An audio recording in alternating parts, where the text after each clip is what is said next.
يا من سقاني يا من رماني غمن جفاني بما رداي هز الصدور هز الغيور هز الغيور بلا جزاء يا من أجاب من استجاب هب لي إجابة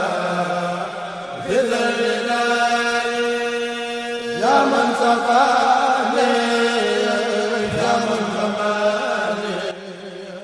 غمن جفاني أعوذ بالله من الشيطان الرجيم بسم الله الرحمن الرحيم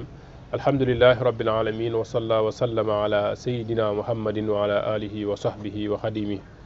asalaamaaleykum mbokk yi ñu ngi leen di nuyu di leen siyaare tey dellusiwaat ak yéen ci seen mbindu mànd ak njàngale ba tey ñu ngi njàngale yonent bi sallallahu alayhi wa sallam muy wax qaala rasulullahi sallallahu alayhi wa sallam iza kaana yawmu sawmi ahadikum fala yarfus wala yasxab fa in saabahu ahadun aw xaatalahu falyaqul inni saaimun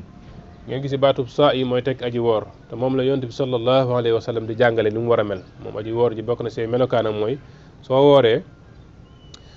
bul nekk di wax waxi safaan bul nekk di wax waxi saay-saay wala wax ju bon wala wax ju ñaaw ju mën a doon waaye it bul nekk di gëdd kenn wala ngay xuloo nee na it bul si yem waaye boo xasee ba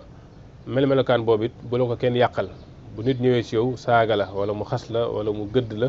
wala mu bëgg a xeex ak yow wala mu bëgg a xuloo ak yow nee na nga ko tontu baat bii inni saimun